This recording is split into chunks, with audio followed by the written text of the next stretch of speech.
Welcome, Nitty Gritty. We are back, and we're on episode number 2 now with Chelsea, because it's about how long it took us in our pre-episode. Oh, I get it. I was like, what is this? What? Episode number 2? Both of you guys were really confused. I mean, I didn't know any better, so I just went with it. But We're starting over? We're here with Chelsea Fairbourn, and I got to make sure I get all of the stuff right. Director of Operations, Tony Finau Golf. Arena host, BYU. Studio 5 reporter. Am I missing anything else? no, that's it. You covered it all.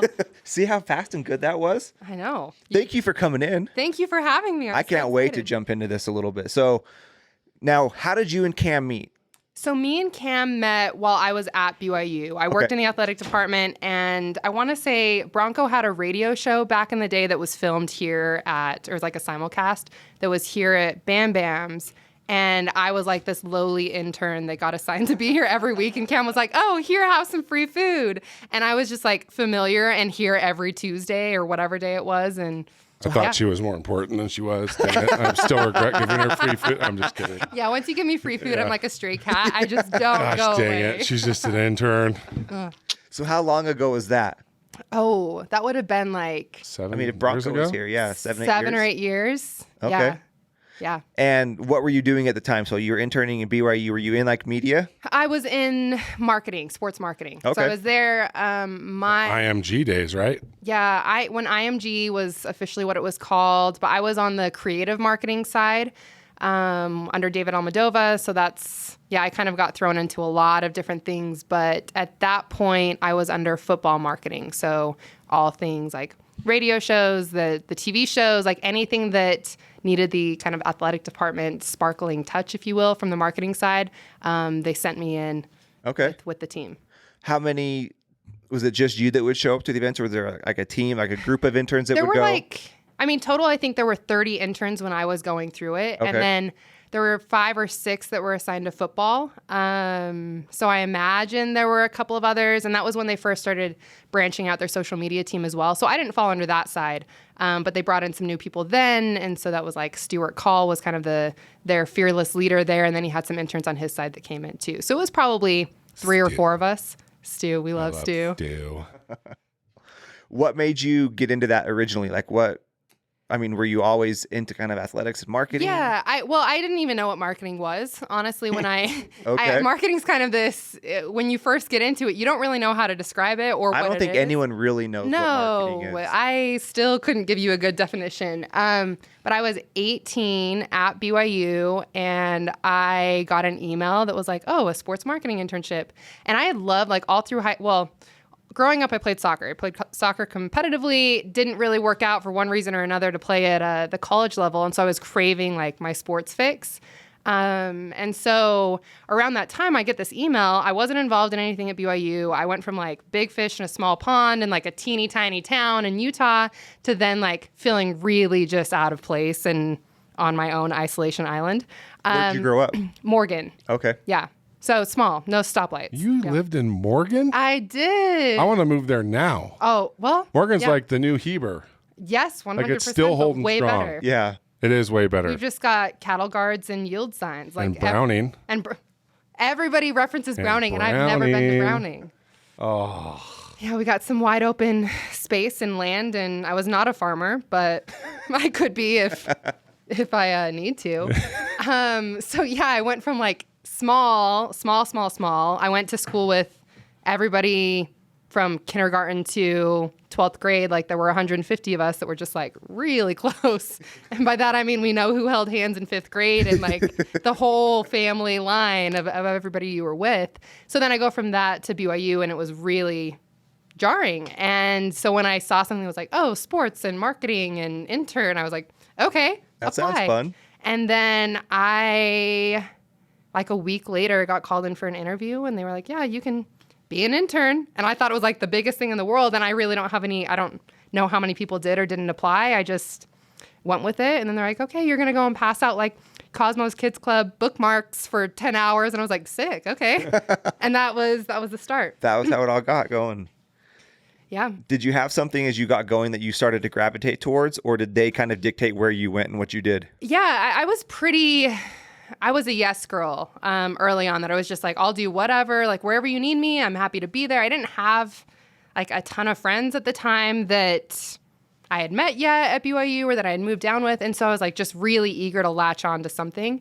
So I kind of did everything that first year, and then I gravitated more toward events. Like I loved special events and anything. I mean, marketing, you get to, especially in sports marketing, you do a lot of behind the scenes work and like creating an atmosphere and game day atmosphere, which was something that was cool. So I loved events. I loved fan engagement. I remember my first football season that I was with them, it was when Justin Bieber was doing like his Biebering, and he'd have some of his team go up to the nosebleeds at his concerts, and they'd do these huge productions and bring these people down and give them floor seats. And so I got to do that for BYU and go and find people and like give them like field passes sometimes. That's and like cool. It was so cool. And I loved the warm fuzzies and that came with it. And I just like really latched onto that. So I was really eager anytime there was an opportunity to basically look cool and like give someone a cooler experience. I was all about it. That's so much fun.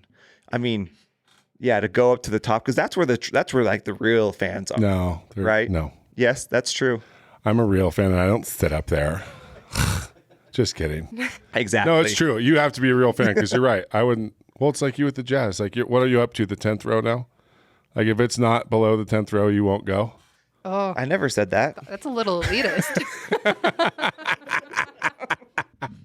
I have no problem saying something like that for me. Like, especially with TV now. Like, TV's so good. It's like, if I'm going to go to the sporting event, I want, like, it's got to be in a pretty good spot, right? Well, I haven't been to a lot of BYU stuff because, one, the traffic, like in and out, Yeah, it is bad. is Good thing so... they put Sound like those an old buses man. in. I am an old man. Good Yeah, thing I those am. buses were put in, because those have really helped lighten the load. Yeah, it's been so nice. Oh my gosh, what a joke. But yeah, just like TVing multiple angles and replays. Yeah. It does make sporting really easy. Well, then Yeah. my marketing brain goes, then you have to go for the atmosphere, right? Like the Right. atmosphere has to be something that's going to make it warranted to get off your couch, go through the whole process, because I'm with you, like Jazz games, if it's not lower bowl or a playoff game, I'm not going. Yeah. That sounds snobby, but it is what It is. is. It is super But snobby. it's yeah, not I'm not snobby. 10th row, but I'm like, I could watch this at home and eat Domino's. I could probably eat Totally. Domino's there too, but Well, for twice Yeah. the money. for twice. Well, that's the other thing is I've been saying this for years. Like, atmosphere is huge. Like, what can you? Stadiums have to look at it like, what can we do here for the fans that they just can't get Right. at home? BYU is finally waking up yeah. a little. Like, they still have a ways to go. Well, just like the Cougar Walk, all the stuff they're doing on the west side of the stadium, we still don't have tailgating, which is a joke. But I mean, they have the little tailgate lot, but those guys should all be in the west lot. Like, they should just be on the main lot right by the stadium all day long. But that could start drinking, so we can't do tailgating. You don't want that. No, because we don't want people, after 60 years of not drinking, just saying, oh, we're tailgating, I should get beer. Feels right. That's the logic of our BYU Police Department. So anyway, but food in the stadium is another huge one. They're finally getting a little bit better, but there's still way too many BYU-run vending spots. Like, they should all be local restaurants, like really good food, and not just in one spot. Like, that's the biggest reason. I have this shut off. Oh, RoboKiller. Sorry. That's the biggest reason that Bam Bam's isn't at Lavelle Edwards Stadium, is because you pay 40% in of your gross sales, and you get one spot. Like, when I sold at the U, you get 3. And so the Lavelle Edwards Stadium is such a big stadium. Like, if you're only under one of those sides, like, nobody's going to walk all the way around. Yeah. You know what I mean? And so you need multiple spots. So, I mean, just stuff like that. But, like, sports marketing is doing a lot of really cool stuff. So, like, what would the you do to halftime make the show. environment and culture? Like what type of stuff would you do? Obviously, this tickets bringing them down, that's a big thing, right? Yeah. And then I think what I realized really quick, I didn't know how everything came together on game day or who that ran through. And that runs through marketing. So you have one person over marketing or football marketing that facilitates everything that you see and hear and experience on game day. So when you're sitting there and videos are cued, or, I mean, now I do live mic there, and when that's cued, like, all of that comes from one person and the sponsorship. And so that's that's something that I didn't really realize. So they can kind of control what some of those hype videos look like and how sponsors are activating and how they're fulfilling and what different timeout promotions they're doing and who I'm heckling essentially when I'm on the mic now. I say heckling lovingly. And so it's really broad. What surprised you the most? How much work went into it. Okay. When you go to I'm annoying to go to sporting events with now because I can see it from the TV side and I can see it from the marketing side. And so when something goes wrong or when something's happening, I'm like, oh, they did that weird or they did this weird. And give me an example. What are you talking about? Like if a graphic pops up on a screen and like if I go to a Jazz game and the little graphic rotates and like it's spelled wrong. And then I'm like, oh, marketing, rough. Or if like their timing cues are off coming in and out of music, or if music is still playing, I mean, this wouldn't apply to the Jazz, but like a BYU basketball game or another school, music is still playing coming out of a timeout, that's going to be a problem. Or if you, like some of, just when things, I guess I notice when things go wrong now at sporting events more than I would have because I know how intentional everything is there. So like, what does it take like for BYU football game, how many people are involved in like that production of that event? On the marketing side, I'm mentally counting, there were probably 5 to 7 interns that were on the field to help run marketing and promos. And then they've got 4 full-time employees that kind of float and have different roles because they're all assigned to different sports but come together for football. And then they have a larger intern team when like fourth quarter break or third quarter break when they're going into the fourth quarter. That requires a lot more people and a lot more hands, and so that's an extension of marketing with more interns, or you're reaching out to other departments. So it's a big production. I'd say probably, I'm not involved in all of the details now, but there's probably like 30 people at least just on the marketing side that help make some of those things happen. It's a lot. Well, and that's just marketing, right? Right. Like you still have corporate sponsorships. That's a whole nother. And they have their own team. Thing. Yeah, that's the thing with BYU. Like there's a lot of the same. It gets a little confusing and a little muddled sometimes. Well, I'm confused sometimes, and I worked there. Yeah. So it's a lot of overlapping, and I mean there would be production meetings or script meetings days before the game, and there were probably 15, maybe 20 different departments and different people that came and represented who needed to be represented on game day, and then they'd go back to their like different hell. things. Like, So when did you start doing what you're currently doing then, as far as like the live hosting? Yeah, I started filling in.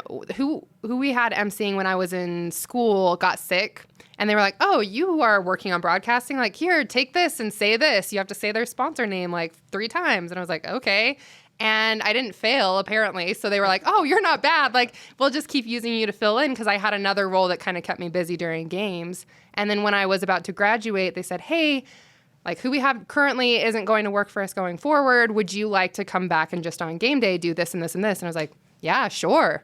And I didn't really know what it would or wouldn't be, because I was the first person that wasn't fully employed by the athletic department to do it. Okay. And so, yeah, that would have been 6 years ago, I think. And so, 6 years of in-arena hosting, or whatever we want to call it, live emceeing. And is it football only you do? No, it's football, basketball, and baseball. Okay. Yeah, which is fun. Which is your favorite? I like them all for different reasons. Because they're all so different. It's, like the atmosphere is different in all 3 of those. I think atmosphere, like for just fun sports atmosphere, probably basketball. I was going to say, because it tightens it up a little bit. It tightens like, it up. The stadium's so big. It's not as technical on my part. Right. So, like football is the most scripted. I'm going to be the highest. That was the question. Like how much of what you're doing is scripted as opposed to just talking? I don't do well with memorizing, and I don't think anybody in the industry really should memorize, because as soon as you memorize and you're dependent on that, you become robotic. And then if you mess up or you forget, that's paralyzing. Yeah. And you can't come back from that. The national anthem. Yes. Cue cards for everyone. Oh, yep. No matter what. Always cue cards. Yep. So now they bullet point for me. So I know what the priorities are, and then I know what the promo is, what the instruction is, who the sponsor is, that allows me to process it a little bit better, or they'll just run through the promo with me before I have to MC it at the beginning of the season. And when I can see it, then it's easier for me to just like narrate it. Okay. So that's more how it operates now, but football is going to be the tightest on that. Is it just because the time you have? Time, yep, I have. So commercial breaks are like 2:30 is what they are. And before, I didn't know where I was at in a commercial break at all. Like I had no idea how much time there was left. There's just a guy with a red hat and he'd walk out on the field and I'm like, okay, when he starts moving backwards, like I'm toast. I should not be out here. And now they have like a massive clock that they walk out onto the field and it counts down. So I can see that. But I'm not the only thing in a timeout. Yeah. And so sometimes there are 2 or 3 other elements in videos that have like hard timelines. So they'll tell me ahead of time, okay, you've got a 30-second video ahead of you. And then I'm doing the math. I'm like, okay, so that means we have 2 minutes left. And they're like, okay, and you got a 30-second video after you. So I'm like, okay, that's a minute. And I'm the only one, like the contestants, we don't tell them. They don't need to know how much time they do or don't have. So then it's on me to manage that time accordingly. And I don't have an IFB, so I don't have anybody that's in my ear telling me any updates. What is IFB? An IFB is in broadcasting. It's an earpiece. Okay. So you could have a producer that's giving you time cues. So on the TV side, any of your hosts or stuff like that would have an IFB so that someone can tell them to get off the field in the moment. Right. Instead, I just have an intern or someone else from marketing like waving their hands frantically behind the camera, and I'm like, okay, and we're out.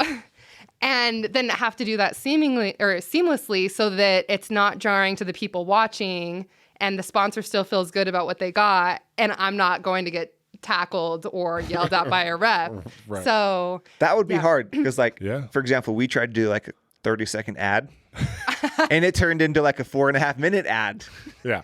Yeah. You know, so like to think that you just kind of go on because it does seem easy. So yeah, I can go talk about that. But when you have certain things, especially when a sponsor is paid to get certain things said, right? It's like that would be really hard to manage that time just on the fly. Yeah, and there are ways that we've kind of worked that. Like it's never going to work well for me as a live mic to all like read a sales pitch in the moment. Like that's not, it comes across as clunky. And so we found ways that between me and the PA announcer, he can get in 2 mentions himself and then I only have to say it 1 or 2 times. And so it can be more formal on the, like to bookend it. Yeah. And then mine can be more raw, which has made it a lot easier. It wasn't always that way.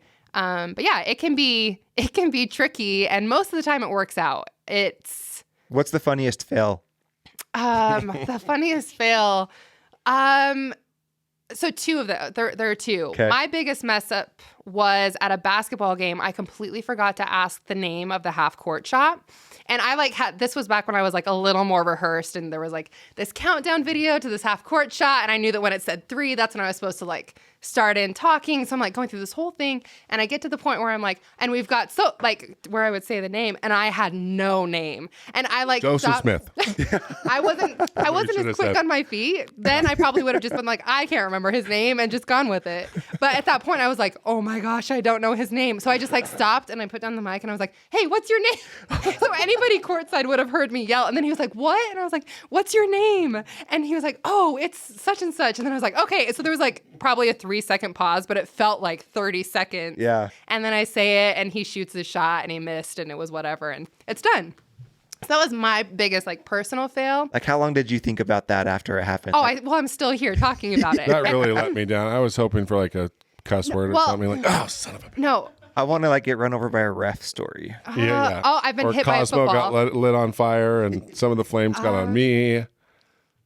Well, the other thing, I've been booed multiple times, which is fun. Oh, is this better? You wanted me to tell you that I got booed? This is juicy. Okay, great. But I also am like mad and protective all of a sudden too. Well, okay, so I also can't count and talk and multitask like at the same time during any promo. So football, they love to give or do promos where there's like 2 people competing. And I'm like, okay, also my peripheral vision is limited, right? Like they're right here and they're throwing footballs and I can't count and talk and all of this. And I knew, so we're doing this promo, they're throwing the footballs. Oh, and you're running the game. So I'm running the game. Okay. And I'm talking. So I'm talking and trying to keep tabs on it. And there were 2 interns that were supposed to be counting for me. And I knew in my gut that one guy was clearly doing better than the other. Like I could kind of, every time I looked his way, like he was making it, the other guy, like not so much. So I was like, okay, like I think this guy is going to win. So I get to the point where like I wrap it up and I like turned to the interns and I was like, hey, okay, let's get that tally. And one side is like, oh, we got 5. And then the other side, the intern just shrugs. And it was the side that I thought the guy won. And I'm like, oh no, like I don't have any definitive anything. So I was like, You had to give it to the 5 guy? my gut is telling me like he's probably the guy, but I was like, I don't have a number. So I was like, this is our winner. And I point to the guy and I immediately got booed, like relentlessly. And it was in front of the student section. And I was like, oh no. That's what you get for doubting yourself. I know. Right? So then and it's hard too because I'm the face of it in that moment. So I can't like, I'm mad, but I can't be mad. And I'm just like, oh, let me just smile through the pain. Gotten on there like, this intern, this stupid little hooker, did not count. Yeah, I can't just be like, hi, disclaimer on the mic. Like, there's this intern that just really messes up for me. So we ended up like, everything gets corrected if I do mess up on the back end. But in that moment, like, everybody's booing me. And I think like the game wasn't going well either. I want to say it was like the 2017 season. So it was like they couldn't boo the team. So they were booing me. And I was like, oh, this hurts. So I like took the 2 people over in front of the student section and I like corrected it and I raised the other guy's hand and then like they were fine. We just like being diplomatic and settled it. But in that moment, I was like, oh man. So now I'm like, the interns probably think I'm nuts because I make sure that they know that they have to count every single time. I'm like really OCD about that before any promos. I'm like, you are counting. If you don't count. Do you like going to BYU? I'm Chelsea Fairbourn. I don't have a 6 threat years. lined up, but I think the look on my face is enough sometimes. And oh, Well, it was funny when we were talking, where this kind of came about. Like during the longest second quarter of second quarters. Yeah. So we're on the sideline at the Virginia game and we're just catching up. And it was so funny because we're talking. Yeah, it was a long second quarter. Yeah. And towards the end, you're like, hey, just so you know, like, if we're talking or if you're talking and I just walk away, like, don't be offended. It's probably going to happen. I have to go out and do the thing on the field. And it was so interesting because, this is the Virginia game. So it's sold out, right? Like, I mean, how many does that stay? 65, like 63,000? Yeah. I mean, it's so many people. It was so funny because we're just talking and she's like, okay, I'll be right back. Like, I say I'll be right back when I run to get some milk, right? Like, it's so funny to say, like, so calm, so collected. I'm just going to run out and just totally talk comfortably in front of 65,000 people, run a game, and then I'll come back and we'll keep talking about football. We'll pick up the conversation. Yeah, it was so crazy, but it was so cool to watch because it is like, I'm sure they could just get interns to do this, right? But they're not going to do, like you do it so well. It's such an important part of, like you said, the atmosphere. So it's like, this is something that should be like, we should be spending good money, hopefully, right? You deserve it. We got some good money. And it's a big part of it, especially where it's baseball, basketball, and you want to see a familiar face and get in the groove and have somebody that knows. Especially for, and for me is like, I'm a sponsor, I'm a partner, right? Like, it is important, the people that are repping your name for you, right? That are like this year, it's not Greg reading my ad in the football games, and I hate it. I don't like it. It's so lame. Do you want me to read it for you? And I mean, my ADHD kid, I never give them like a script. Like, I'm just like, just have Greg do it because Greg loves Bam Bams, right? But I finally heard the ad like 3 weeks ago. I'm like, that is horrible. Like, okay, I will be sending a script. Yeah. No, I'll just make sure the contract says Greg Wrubell reads it because, like, whenever he reads it, he goes over. Yeah. And just because he's a fan of the restaurant, like you could hear how much he actually likes the restaurant, and but that's important, like, because it's a lot of money. It's a lot of money to have your name talked about during these games. So you want somebody that does a good job. Well, and it makes a difference, right? Like, it does. The Jazz now have someone who's really good. They had people who weren't as good. It's like, well, you can just stop, just go away. Yes. Yeah. Just go. No one wants to listen to you. There's no gray area. It's either good or it's bad. Yeah. Right. And if it's good, it can make it really makes a difference and makes it fun. And honestly, the ideal is for people to not, for what I'm doing, to stand out in a way that you don't realize that it's standing out. So there shouldn't be anything glaring about what I'm doing. So I'm not, like, it's not the Chelsea show out there. I'm complimenting what's happening. Yes, it is. Oh, okay, well. I'll brag for you. Okay, thank you. It's the Chelsea show. But it shouldn't be this big production that's me centered, right? Sure. Like, I'm a voice behind it. What's funny is if people know that I'm familiar. If I go into Target almost every time in Utah County, they're like, somebody stops me and they're like, you look so familiar. Like, how do I know you? And I like can't Tinder. I'm like, well, I'd be really concerned if like a middle-aged mom is finding me on Tinder. I would say like Grindr, Tinder. It's something awkward every word time. spreads fast here, so who knows what that could get to.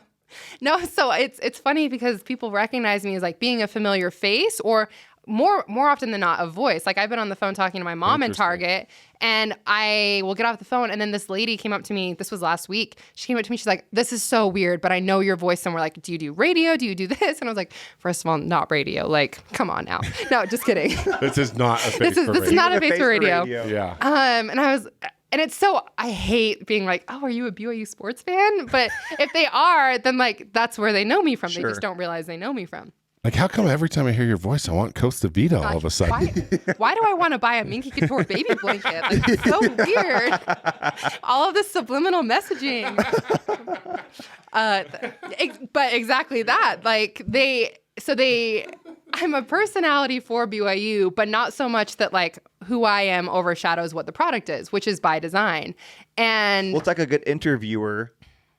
You don't you don't know that they're asking questions because you're only focused on the person they're interviewing. On the subject. You know what I mean? It's the same idea. Yeah, that's exactly it. And there are little nuances, like if people find my voice grating or annoying, that's a problem. Or if my delivery, or if I talk, like there are little things like that luckily I haven't run into too much. I don't know why. I will just say, I'm just blessed. You do a good job. Well, but I'm like, I didn't go through, I guess I had broadcasting training, but I didn't have a ton of formal training. They just like threw me out there, and I'm like, okay, well, what you see is what you get. Right. And so that, I mean, it's fun for me because they've given me a little bit of a longer leash, and so I can have more fun with it and personality and call it like I see it sometimes. And I might offend 6-year-olds, but it's okay. Because I give them a t-shirt after. I don't. It's amazing what people will do for T-shirts. Oh my word! Or They're what not even people going do to fit you when they go on the jumbotron too. When they're on when they God. go on the jumbotron, or when there's like a shirt or a ball being thrown, it's just like woo. The anxiety that I get from being on a jumbotron when I'm not planning to be on a jumbotron, I am not one of those that's like, oh my gosh, look at me. I'm like, no, I'm not here. You did not see me. Like, It's amazing how I was watching Michael Jordan's like eulogy at Kobe Bryant's funeral the other day. Yep. I was like, where are we going with this? No. Did he write his own eulogy? I'm getting somewhere. So it was so funny talking about the Jumbotron, right? Yeah. You have all these famous people there. Yeah. Who are very used to being on TV, being in front of cameras. Every time that a camera went to somebody in the stands, I could not believe how many famous people were like looking like they weren't looking, but they wanted to see if they were on the Jumbotron. And I'm like, it just shows you the power of the Jumbotron. These people that are super famous, that are there like celebrating Kobe Bryant's life, and they're like, they don't want to look like they're looking like up, side-eyeing. but they're just side-eyeing like, am I on it? Am I on it? Such Am a I real on it? thing. I know I was on the Grammys last night, but am I on the Jumbotron? So it's true. Like, people really want to be on the Jumbotron. And it's so fleeting. And I don't know if that's why, like, any nerves that other people would have about being on a massive screen, like, they're not in that moment thinking 65,000 people. Right. Like, I think they're just naive enough. And, like, it's only a second and it's not going anywhere. So, like, I will do whatever. But yeah, oh, totally. And the best is like, it doesn't register until right before the camera like leaves them. Yeah. So it's like they look and they're like, and the first thing they always do is tell like, And then they point. and then they point, and then they go, and then right when they start doing something weird, the camera like switches, and they're still just like, oh, Because they missed too their late. window. They Like, you missed gotta it. You gotta capitalize. be ready. You gotta be ready. In that first 2 seconds, that's when the camera operator is deciding how long they're going to stay on you. Has there been a moment not like a pinch me moment, but one where you're like, okay, this is pretty cool, or maybe something that made you really nervous? Yeah, two things come to mind. Qualtrics a couple years ago they have their 5 for the Fight, and they would do this read that was a straight.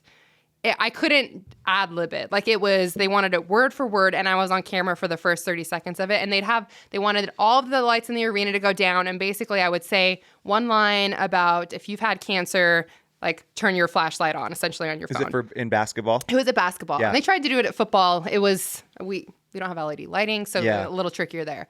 At basketball, and that was like, I know it's a big moment and important when I get texts from like a lot of different departments saying like, don't mess this up, or like, hey, you might want to practice this and this and this. And that was the case for this situation. And so I remember being really nervous because I don't put a ton of pressure on myself. Like, for it, as soon as you lean into what your situation is, it can be crumbling. Like I don't really think about, like, I can't in that moment think, oh my gosh, I'm walking out in front of 20,000 people. They're going to hear everything that I say. Like, the more you build it up, the worse you're going to do every single time. And so anytime people build that up externally, it gets really hard to like hone in on what I need to do. And that went okay every single time, but that was it was a meaningful moment. It was supposed to be impactful. They wanted donations. And it was the only time that the product is 5 for the Fight, but when they send you out to half court and you have 3 spotlights on you, all of a sudden you're like, oh, this hits a little different. And you're going to be on camera for 30 seconds and you're supposed to look straight into the camera and also turn on your flashlight and also hold a script, and you have a microphone, and I'm out of hands. So those are little nuances that can make a moment like that really tricky. Yeah. So that's one. And then the pinch me moments have come with like big stage games. And I think that happened for me, the Gonzaga game of 2020. That was unreal energy. Like when everything comes together, that you have everything on the marketing side, everything on the sports side, a lot of hype surrounding it. And then for those games, those are also my biggest games because you have the most like sponsor activation. Right. Yeah. And so I remember I was out there almost every time out. And what's so cool when the team's playing well and you like when I'm going into timeouts and then I like the applause and the crowd is so loud that I have to wait in order to do anything, then I'm kind of like, oh, sorry, I'm a buzzkill, but here I am. I'm going to give somebody a free shirt. Starts doing the Boy Scout. Yeah. Just doing their thing. Be quiet. Those are pinch me moments. Like, they're not cheering for me, but I know that like the stage is set and it's a really cool atmosphere. And then mentally, that clock that we talked about, I'm like counting down in my brain. I'm like, you guys just cheered for 30 extra seconds, and I've got 45 to be in and out before Mark Pope hopefully doesn't yell at me coming to get off the court. That's never happened. He's great, and should not be focused on what I'm doing. Yeah, right? Yeah. That's Chris's job. Yeah, exactly. Yeah, he can yell at me. That's fine. So yeah, anytime the stage is set, I mean, like the Utah game this year for football, same kind of thing, that there's all this momentum, all this buildup, and there's like personal like investment too. That hatred. My very first college football game was 54-10 in whatever year that was, 2011, when we just got obliterated. And I was like, I thought that sports were supposed to be fun. Like, what do we do now? And so that has been the story of the entire time that I've been working for BYU and for BYU fans in general. And so that was another really cool game where the stage met, the marketing met, my personal investment and stake in it. And it was really cool. That's awesome. I saved the refs' lives at the Gonzaga game. You did. Were you there? Did you see that? Yes, I did. Did you really? Yes. Oh, man. I should get an award for this. Yeah, true. I don't know what the award would be called. Even Homo came up afterwards like, thank you so much. The student section was like jumping the rails, at the end of the game. And Homo comes over like screaming because the refs are trying to get off the floor. He's just like, no. And I stick my hands out and I just bulldoze like 20 kids, just push them. I pushed this whole line of kids like 3 feet back and just open up this, like just parted this little lane, and all 3 refs just go right in, and Homo just comes up like, thank you, bro. Thank you so much. Like, I got you. That was so When fun all of a that sudden they night. send you a uniform and they're like, okay, we're going to station you here. Yeah. Like, what? Why did I have a 4XL tall event staff jacket show up in the With a mail? little metal plate with your name on it. Whoa, a Segway. This is going to be great. Mall cop after service.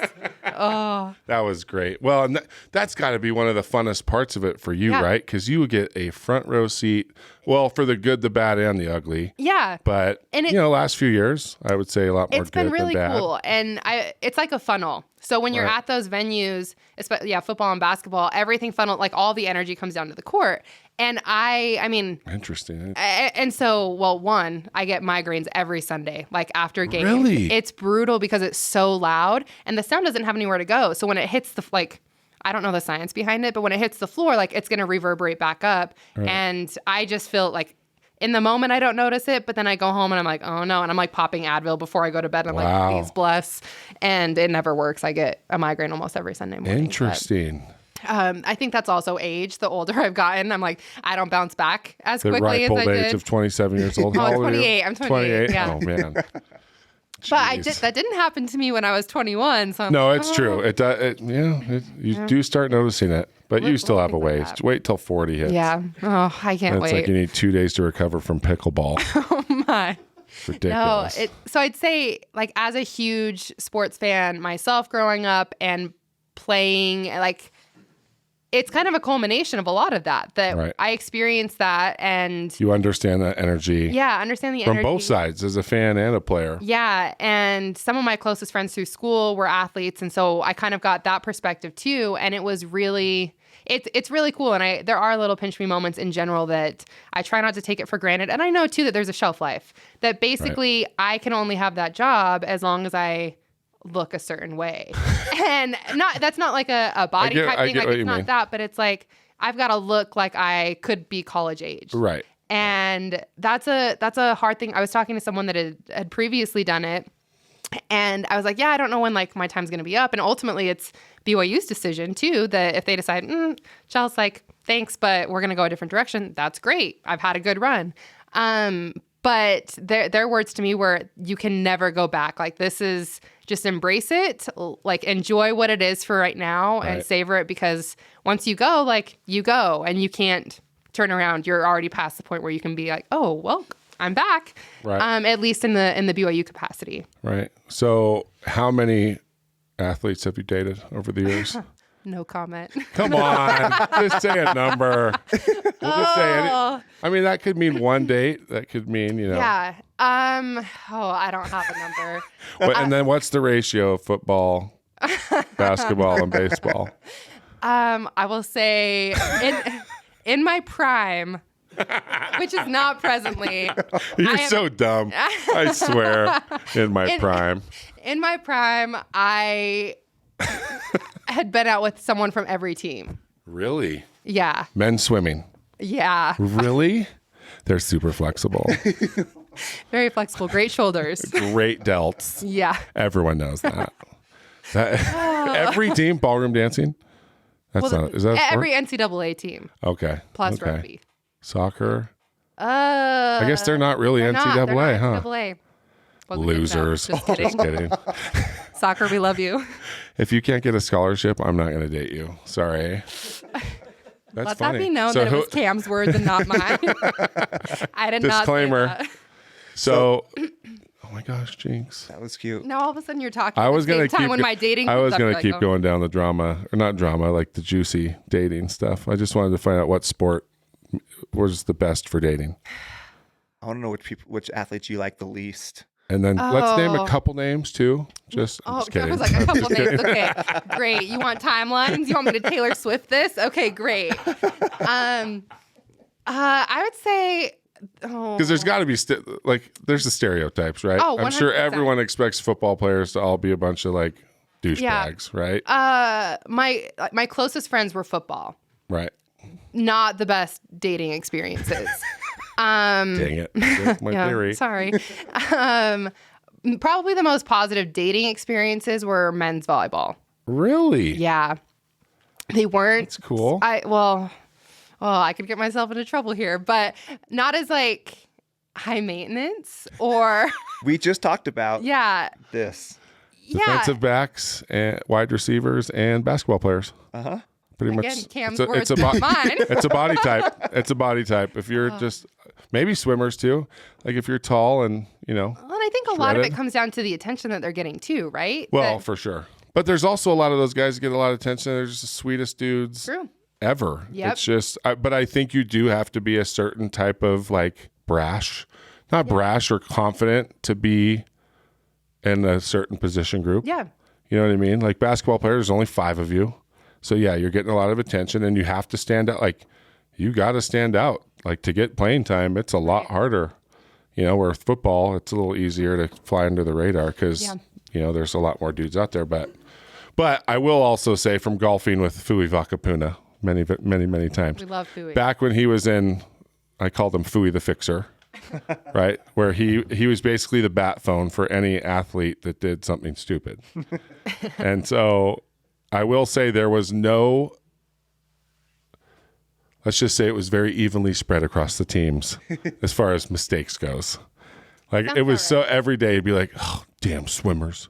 Oh, freaking basketball players. It just went down the road. So anyway, I thought Equal that would be opportunity for equal mess-ups across opportunity the for board. honor code breakage issues. Let's just say I've had to hire a few student athletes here to keep them from getting into trouble. So would we say that you're a fixer as well? I am, yes, I Okay. am in his network of fixers, but he's not a fixer anymore, so I haven't really had to do that. But I will say a couple of them are now in the NFL. So Bam Bam's was a safe haven, and it worked. that. I still have not seen any of their paycheck though, so it was bull crap. You should have negotiated that deal a little stronger. For sure. So I want to know how you got going with Tony Finau. Yeah.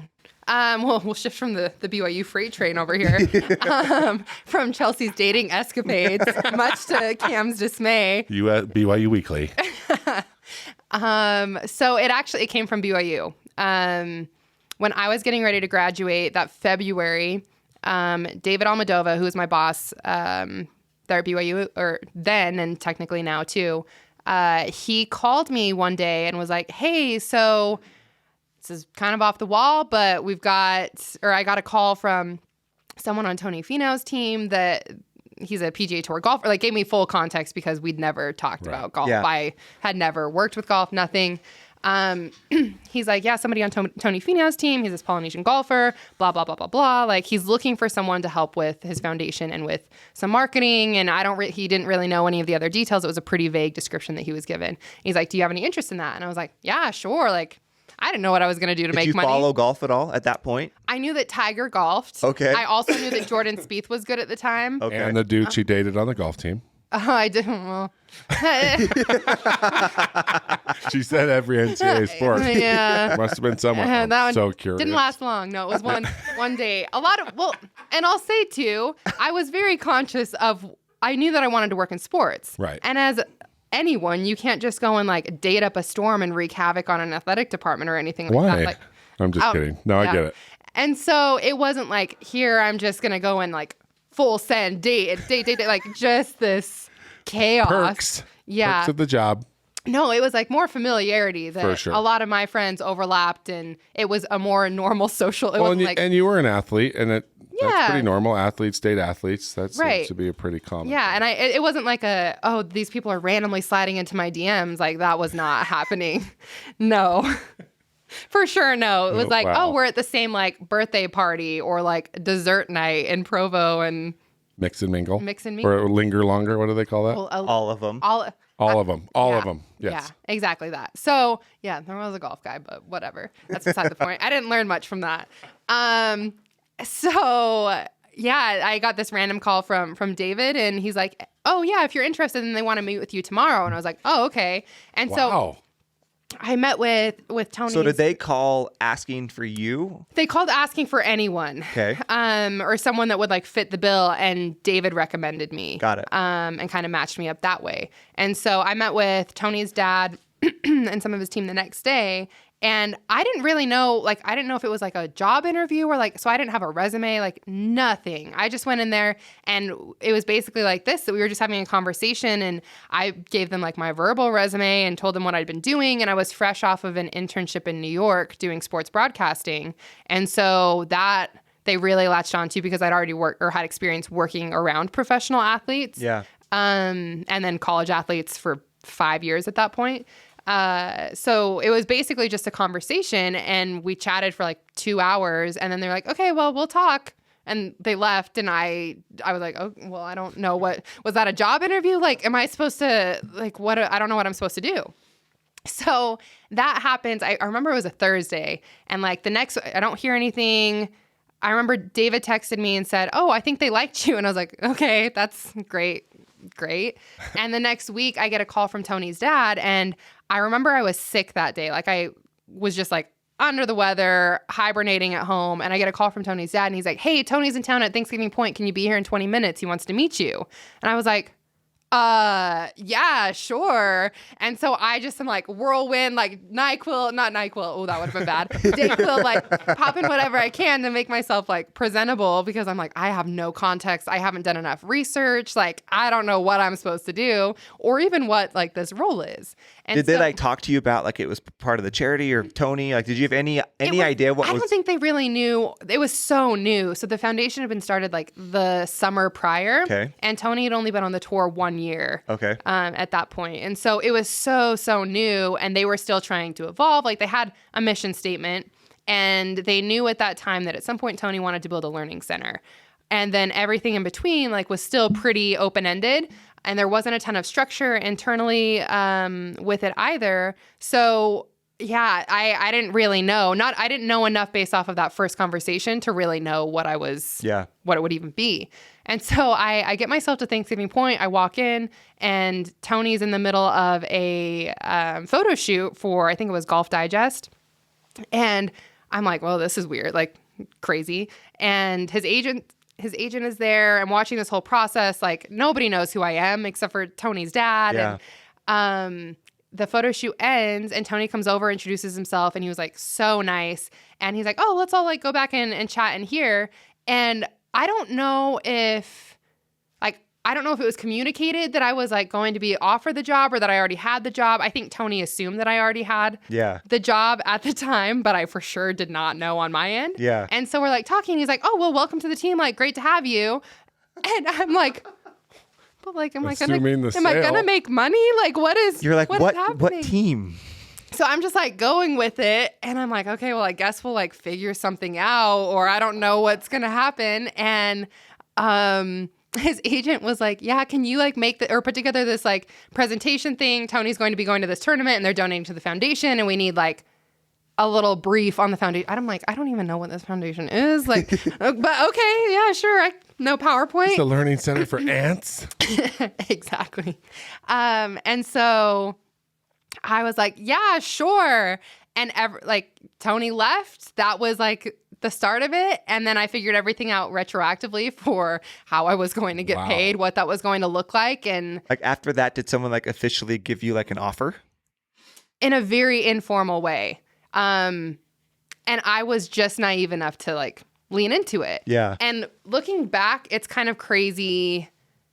I didn't realize at the time how much of a risk I was taking, because I can now say, oh, well, Tony's one of the best golfers in the world. Yeah. At the time, nobody knew who he was. He was I remember the very first infographic thing that I made for him on the marketing side was like, he was 106th in the world at the time, which, I mean, all things considered, great. Yeah. But for longevity for me, or stability for me, like what I make is directly tied to someone else being successful. Yeah.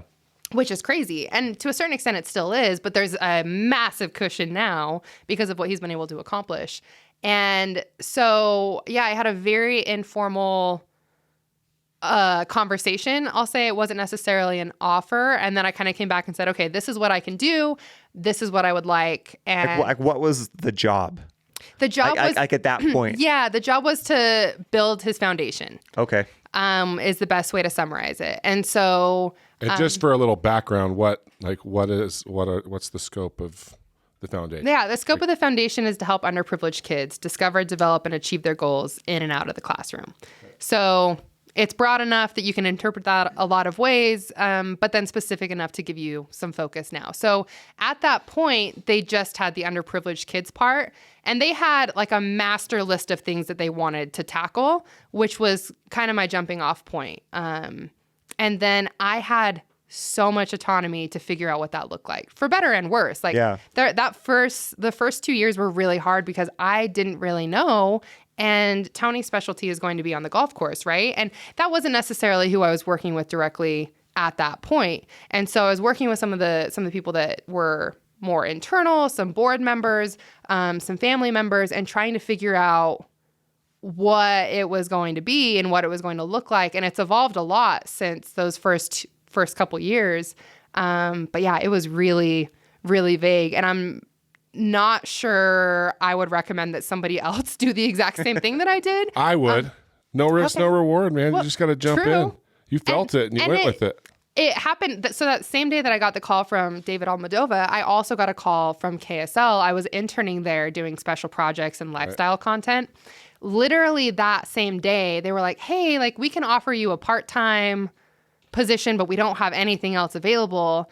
And I was like, okay. So I was just kind of building this a la carte lifestyle at the time. And then like BYU offered me the role like a week and a half later. And I was like, I don't really know what I'm going to do. That'd be tough. And so all of them were just flexible enough that I thought like my mentality was I'm going to give it a year and I'm going to figure out which one I want to lean into. And that will probably be enough time for me to evaluate. And then I got out to a year and I was like, well, I kind of like what I'm doing. And I liked, at that time, I liked that all of my eggs weren't in one basket. Right.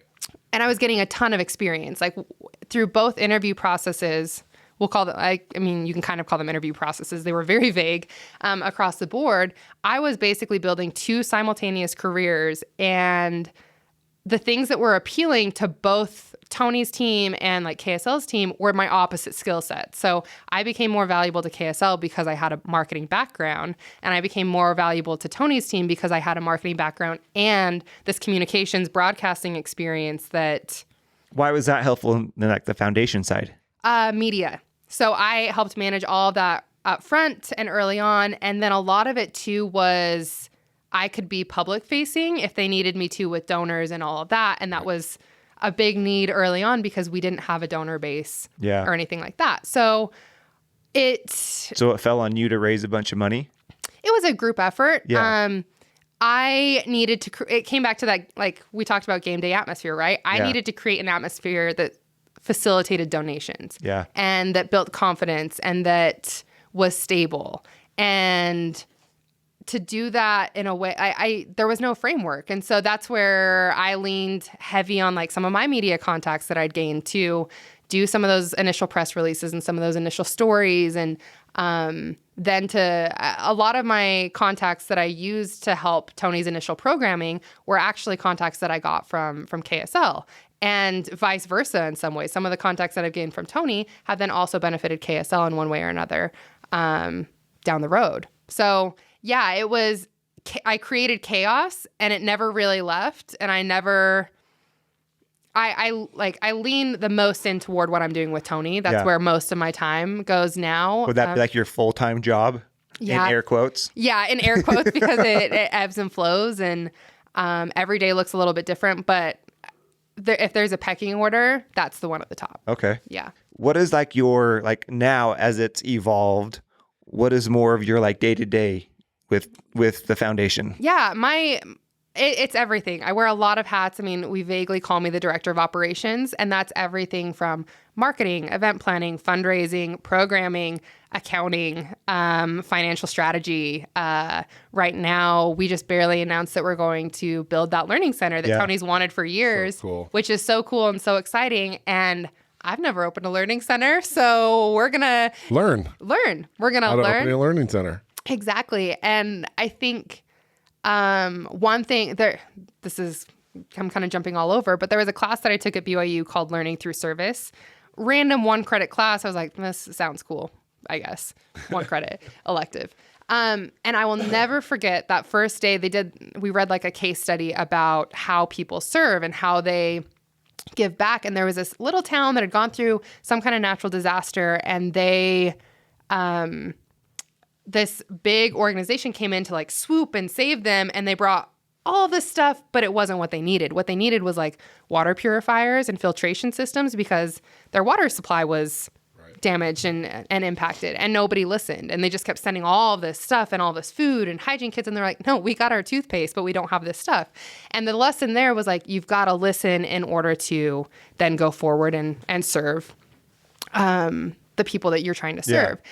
And that became a big thing for me with Tony, and now with this learning center is anything that I don't know, I've become a very good listener, and I know when I don't know what to do. And so that's been something that I think professionally for me has evolved over the years. Is you kind of feel like a little bit of a hotshot coming out of college, and you're like, oh, I can do whatever. And then you have like your humbling moments.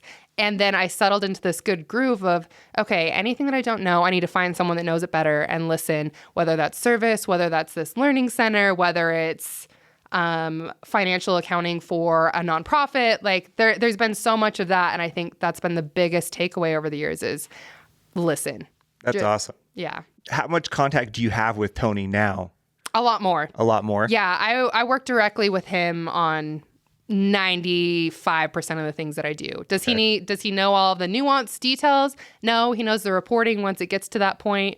But he's pretty involved with everything that's going on. Yeah. So anything programming, and a lot of it's observational, right? Like I say, listening is important. And so much of it has been, it's not to sound creepy, but like paying attention to Tony, right? That it's my job to bring his dreams and kind of goals to life on the foundation and on the foundation side. And so I think it most recently happened with, I know that Tony reads a ton. He reads every time he flies. Like he burns through books like crazy. And he's one that he didn't go to college. And so for him, it was important to continue his education in some way. And he does that through reading. He loves self-help books, he's one of the best people to go to if you want a book recommendation, which a lot of people don't realize. Yeah. And so I've known this over the years, just on a personal level, not necessarily applying it in any way. And so I was talking to him in the spring of 2021, and we were kind of talking through like what he wanted to do this year, foundation-wise. And I'd been brainstorming some ideas, and I said, okay, well, what if we tied like your birdies to books, and you donated books to kids in need, and we did some literacy initiatives. And he like immediately, like that was the best, I think the best idea I've ever had that he loved. Right. Yeah. And he immediately latched on and was so excited about it. And it was cool to see him light up with that, because it was a direct fit. Like it was something that was important to him. He knew the value of from growing up in a situation where he didn't necessarily have access to that. And it was easy for us to do and take care of. Yeah. And so that was 3 weeks before the Masters. And he was like, okay, great. So can we roll this out but for the Masters? And I was like, okay. And what's awesome about Tony is that like, it can be a great thing and a bad thing that he doesn't necessarily know what goes into something like that, but he's so like eager and willing, and there's no drama and no frills and no fuss about it, that you can make something like that happen. And I said, yep. So I hope your guest house is ready in Scottsdale, because I'm going to fly down there and film a little video with you, because we need more than a selfie video to announce this. Yeah. Right. And I was on a plane a day later, and we filmed a little intro and like kind of broke down the basics for how many books he wanted to donate, what the financial impact was going to be on the foundation, what that would look like. And we built out this program in my notes app on my phone, and then he announced it 2 weeks later. And to date, it's over 9,000 books that will be distributed by the end of the year around Utah. That's so cool. Which is great. I mean, he's golfing really well, so that's awesome. And what was cool too is and I can't speak for him, but I'm assuming that it brings a lot of fulfillment on a weekly basis, knowing that the better he plays, the more impact that he's going to have in the community. And well, it's so fun to tie those things together. Yeah. Right? Like the Jazz Nerd. And so obviously they have their scholarship program. Exactly. Rudy Gobert with his program, whenever he goes to a visiting city, every block he gets, he donates to a local charity. Yeah. You know, like it's just so cool to tie performance to giving back. Right. It's a really, really cool idea. Yeah. Plus, it gives you the opportunity to do some stuff I mean, how cool that you thought of that idea. Yeah. Yeah. And it's like you have this bullhorn, like with this athlete, where if you have an idea and it kind of fits with the scope or the mission of the charity or the foundation, I mean, because of Tony, you can really get it out there. That's the most fulfilling part by far with what I do. And kind of a weird pinch me moment, right? That for sure. I could never have the same amount of like personal impact that he can. And we've become good friends over the years, and I understand a lot of the things that he wants to do. And it becomes my job to, if we want to call it Bebering, to kind of figure out what that's going to look like. And I think too, especially with this Birdies for Books program and working with different schools, I get to have a lot of conversations where I just listen. And for me, like selfishly, it's been a really great opportunity for me to understand circumstances other than my own and other backgrounds and upbringings and issues that I had no idea were taking place. Like we are working on building out some focus groups for West Valley City to kind of have those opportunities to talk and listen with the different groups that we need to. But just the early research that 60% of kids in that area can't read at their grade level. And then you go from there, and there's this thing that they call the prison pipeline. They base prison expansion off of reading rates at the 4th grade level. And that's just like crazy. When I heard about that like 2 or 3 years ago. I don't know that my heart's ever sunk so much that you have these kids in these areas and they're trying, and if they don't have the resources or if they don't have certain things, like that was never going to be an issue for me growing up. Like pisses me off that they're actually like, instead of paying somebody to research reading levels and where to build prisons, like help them get the reading levels up. Yeah.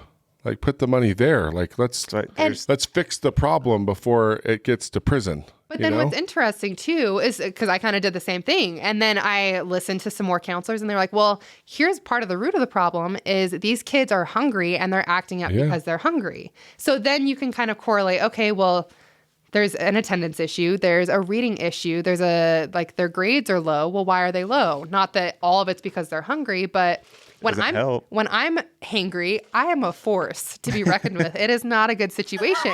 And so if that's the case for me as an adult. That's why I gave her free food that day. Yeah, exactly. If, I was just wielding my sword and bam, She bam. stabbed a knife into the wall. It was weird. I'd never met her before. And no, I'm just kidding. You're like, okay, we're going to throw some brisket.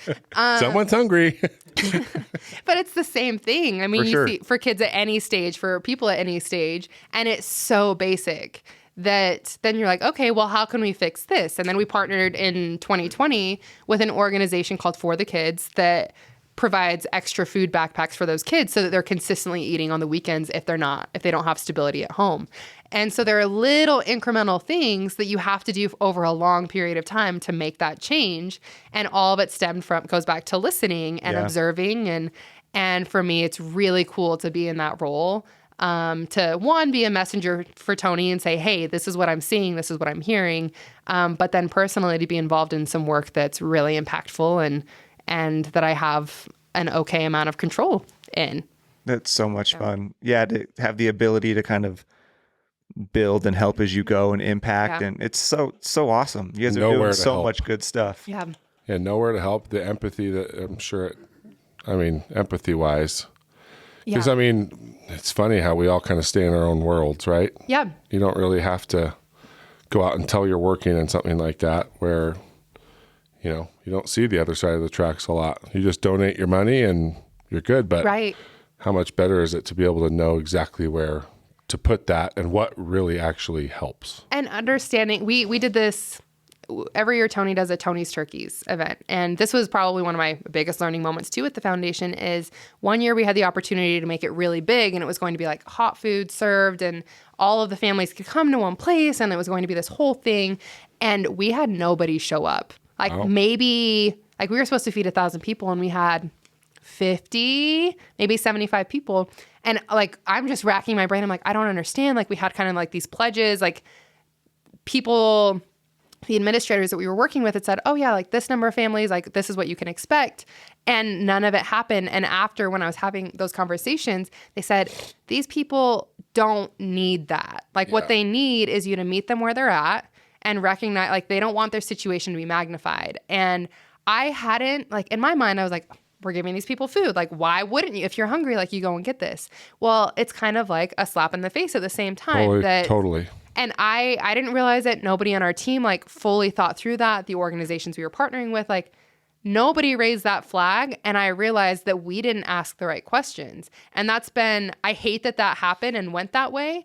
But at the end of the day, it's made us so much better at what we're doing. What a fantastic learning experience. Yeah. And the fact that, the organization gave you grace and everyone grace that missed it to learn from it and get better. Right. Right. As opposed to that being a defining moment it now. Right. Helps things along the way. And now we help even more families, and we do drive-by pickups, and we have different pickup times and windows and schools, and it's facilitated in a completely different way.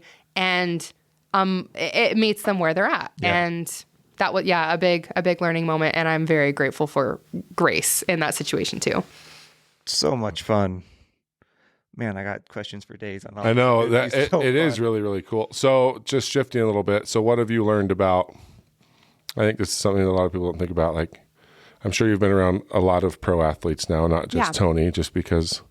So what is something that you've learned as far as how to interact or maybe how to be in that world? Yeah. Because it's different. It's very different and can be really uncomfortable. Yeah.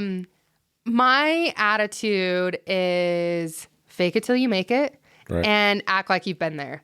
I have joked with people that I'm 28 now, but I've been telling people I'm 28 for like 6 years because I looked so young when I got hired. And then when I would be introduced as like, oh, this is like Chelsea, she runs our foundation, that people like needed an extra vote of confidence aside from like how I visually looked that I was older. Like I went to MIT.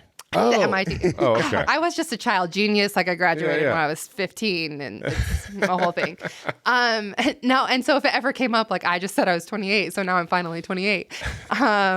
Oldest 28-year-old ever. But I'd say, fake it till you make it. Act like you've been there as far as just like normal social interactions. And I think it depends on what you're trying to accomplish. If you come in contact with a celebrity or an athlete and you are there for your fleeting moment, by all means, like get the selfie, get the whatever. If you're trying to build rapport and you want to be viewed as a normal person, you have to treat them like a normal person. And my most positive interactions have come from that. And it sounds so dumb and so simple, but it's really that. If you want to be treated as a normal person in their eyes, you also have to do the same to them. You're either a fan or a peer. Third door. Yep.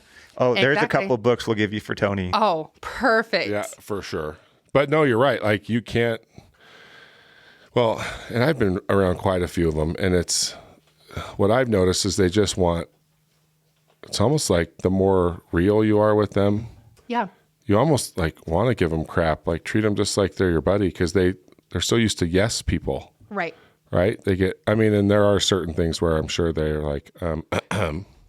But the more real you are, but you're right. Like you can be a fan or a friend, but you can't be both. Right. I mean, you could still be a fan, but it's not like you can't be asking them for autographs all the time. It's supportive. And yes, like that's what it turns into. Like that's not what friends care about. Friends care about the person, right? Not the selfie. Like that's the other thing too is. Yeah, you can't just be taking pictures of everything and posting it because then it's like, are you here for me or are you here for sharing this, right? Well, and when we talk about the opportunity that I have to give back and make an impact like that, a lot of that stems from trust. And that I had to recognize really quick across the board and everything that I'm doing that trust is important and optics are also important. Yeah. That especially now. That I'm an extension of certain people and certain brands and I need to lean into the weight of that and recognize that. And I think, that trust comes from not documenting all the things. I mean, that's one of the most common questions that I get asked with Tony is like, oh, like, do you see him often? And I'm like, look at a PGA Tour calendar schedule. Like, no, I don't. It's a professional working relationship and we've become good friends with his wife. And it is what it is. Like, it's painfully normal, honestly. Right. And I think people are looking for these like really flashy things. And I'm like, no, like it's not that. We chat about what Netflix shows we're watching and They are normal people. Yeah. I mean, that's what people forget. They're, I mean, Well, and I don't know why we think that they would be anything else. Like, what do we think Right. they're doing? Well, They're and so sitting many on, of like, them are still so young. that, Yeah. well, that's That's the other thing. right? Like basketball players, they're just a bunch of young kids. Right. You know what I Playing mean? Xbox at their apartment when they're not practicing. Right. Well, Right? like when I started working for Tony, he was 26, Yeah. had 4 kids. I think that's what also made it a little different is I didn't feel like how young he was and how young I was because he had 4 kids and was Yeah. already very established in that way. But honestly, like he's grown up. He still had so much growing up to do professionally on the tour and then just in general. Like Yeah. he wasn't that old. And yeah, people tend to miss that. Wow. Okay. So how long do you, I mean, beyond the whole, you think you're going to like outgrow the job because you're too old? Like, do you see the Tony thing taking over all of your time so you can't be doing the BYU thing? Or are you still into wanting to keep both? I think, I don't know. I'm very much so a figure it out as I go person. I think I like having something that's for me. And I think the BYU job. Okay. What does that mean? Yeah, Explain that. I think the BYU job, it's fun for you. Yeah, it's fun for me. It's your thing. It's my thing, and it doesn't require much from Well, me. they always tell you need to have something that makes you money, keeps you fit, and keeps you creative. Like Right. those 3 Yeah. things, And And I think what you said, like, it's a self-care thing too, right? Like, yeah, we forget that sometimes. Like, it is important to have something that yeah. for you. Because I imagine you're, director of ops for Finau Foundation. It's none of that's about you, right? No. You're, which is also very healthy. Right. But I think it's really cool that you noticed that at 28 that you need to have something for you too. Yeah, and I think I get that from BYU, and I always joke too that that's like a paid hobby. I would go to the games anyway because I'm a huge BYU fan. Sure. And so that's really kind of a You get good seats. Yeah, great seats.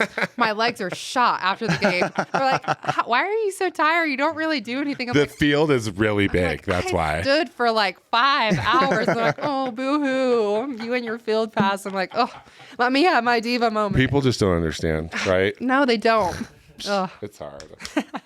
So I think that's kind of a time sensitive thing. Like right now, my life is really great for someone who's at my life stage. I'm single. I'm doing my own thing. Like it's not conducive to having a family at the present time. So I imagine that will be kind of a catalyst whenever that does or doesn't happen in the proper order. I have to find someone first. Whenever that does or doesn't happen. I don't know. I'm trying to be Chelsea, helpful. Don't be ridiculous.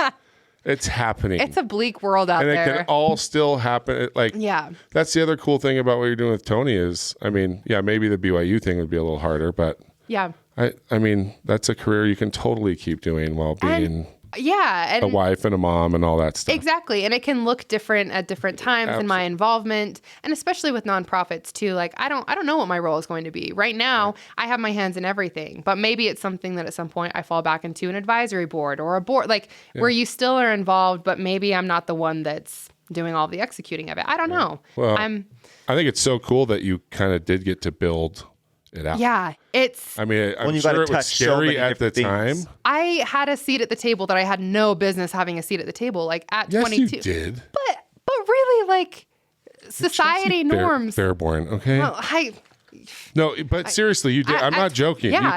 I mean, it is. It's imposter syndrome, right? We all Yeah. deal with it. But your age doesn't matter. no. Like the experience Right. that you have, like, and I mean, we're not factoring in just your personality, the way that you carry yourself. There are people that just have common sense that you're wired with it, right? Like you Yeah. understand the nuances of being around a professional athlete and the trust yeah. that comes with that. But you learned all that at BYU. Yep. It's the same at BYU, right? Like I can go to practices, but the second I tell Ben Criddle, like you were who's practicing. starting at quarterback Yeah.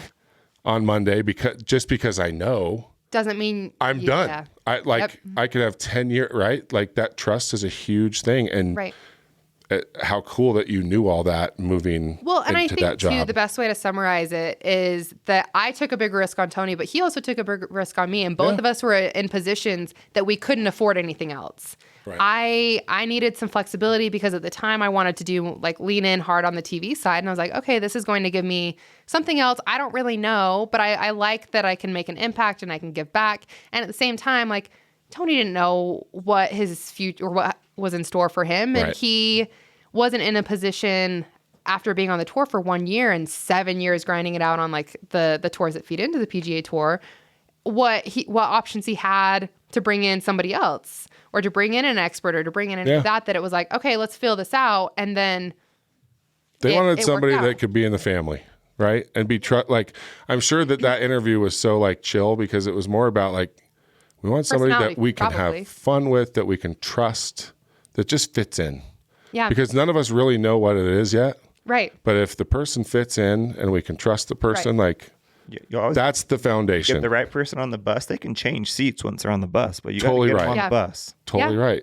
And so, I mean, at some point you're going to recognize like you brought some skills to the game, right? Oh, for sure. And so, same thing that, I mean, I started working in athletics at 18. Right. So I was graduating and they trusted me with so much while I was at BYU that I'm the lead planner on the Y Awards that was televised at the time. Or when they started doing Fan Fest, like those were my baby. And I would plan all of these like large scale events for fans and teams and a lot of moving pieces. And I'm working with coaches and it was such good experience. And I owe it to David Almodovar for trusting me as a student employee to do that.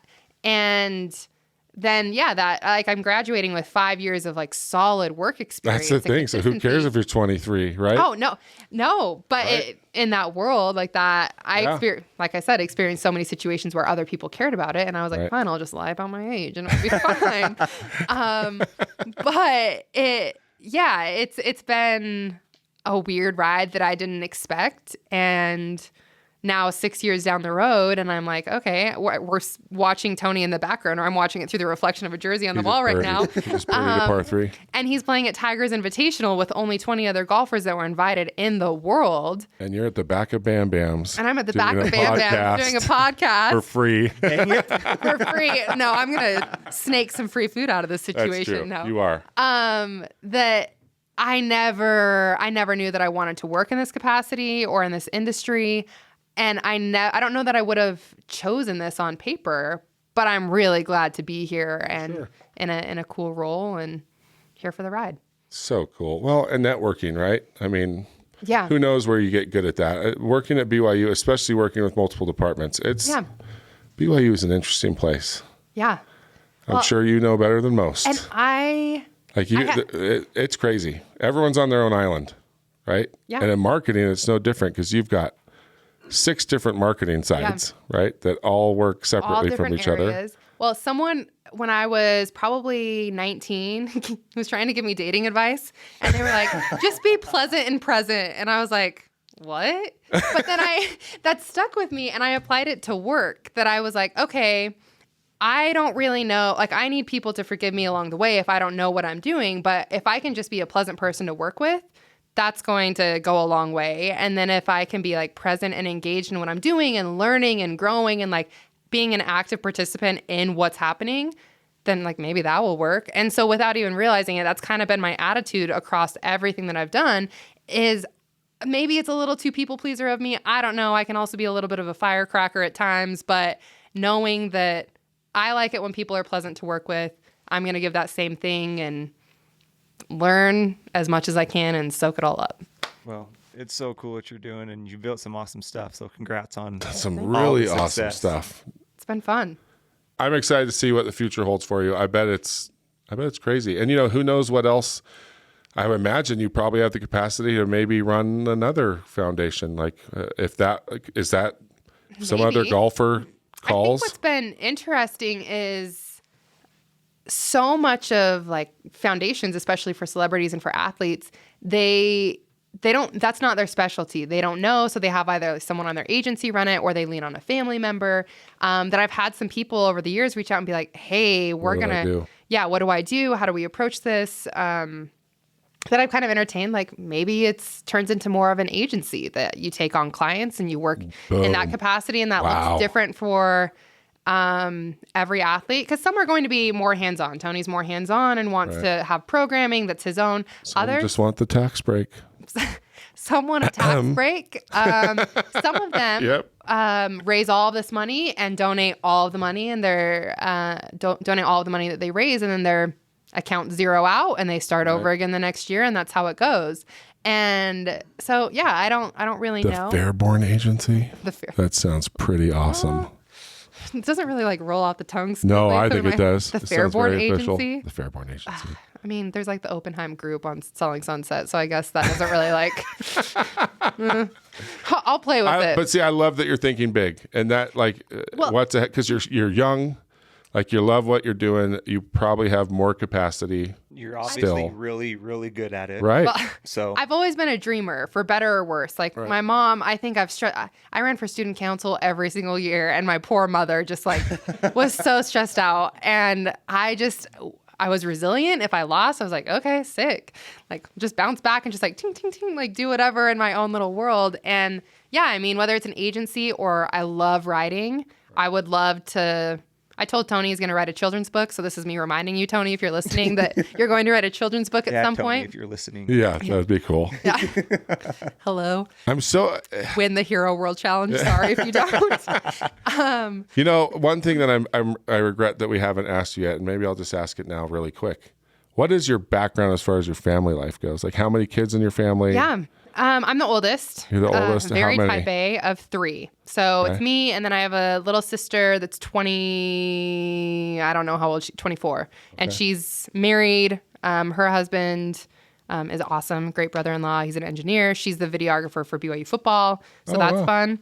And then I have a brother that's 16, so he's the caboose and keeps us all young. But he's my little buddy. I took him to the Ryder Cup with me this past year. I know, bastard. Like, his first PGA Tour event, I was like, oh my gosh, like rolling my eyes the whole time, but I needed someone to keep me awake. Masters for Ryder Cup. I figured out our trade. Okay, you want to go to Rome? Okay, great. Perfect. Holy crap. How many days did you want to go to the Masters? That's the only way I'm getting to Europe. I told Jen, I said, if you're getting me to Europe, we're going during the Ryder Cup. Wild. You can go do all your stuff, and I'm going to go watch golf. Parents still together? They are separated. Oh, so yeah, there is a little some drama, family life there. Interesting. And you know, you wonder, like, because you seem wise beyond your years, but I mean, think I grew up really fast. Right. And I've always been an old soul, like 13 going on 30, but for real, that I've always been a little older in that regard. And I don't know why. I think I was always well aware of like actions and consequences too, that I had the forethought at a young age to recognize like, oh, if I do this, then this is going to be good, for better and worse. Like, I think your brain does that. Yeah. Wow. I wish I had that. Yeah. I'll share some love. I'll just be a consultant on the side for you. You can be like, I'm going to call the Fairbourn Group. The Fairbourn Group. Agency.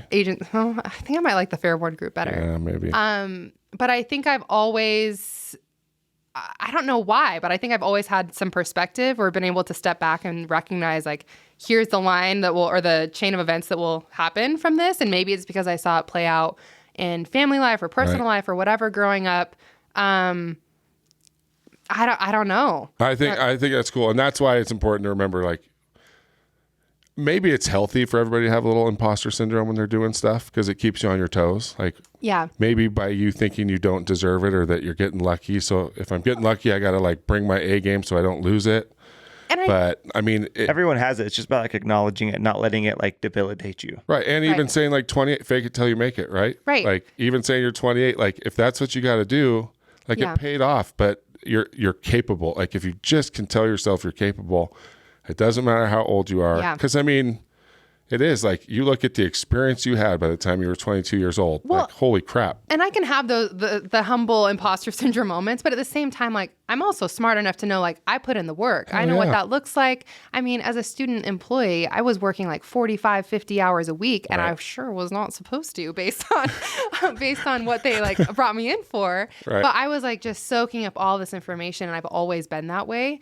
And so I can connect the dots there too, that it's like, okay, well, I know that I only got the job or was referred where Tony was concerned because of my work ethic. Damn straight. And so Good for you that you know that. Yeah, there's a correlation there, and I'm not. She has it, but she's never leaned out of it. Well, but She's the reason leaned into it this reason time. I bring it up isn't for you. It's for the people that are coming behind us, right? Yeah. Like, because so many people don't start because they think like, I'm too young. Yeah. I don't know. And we talk about that all the time on here is like, we love these stories because it's like, it doesn't matter if you're male, female, 18, 45, like if you think you don't know what you're doing, like if you've got an introduction to something that could be really cool, like don't overthink, go. Yeah. Just dive in and make it happen. Yeah, I think that's the biggest thing is not overthinking it. And that's also been something that I'm very analytical with how I approach it and logical in my decision making, but not to the point where I'm not a stressor.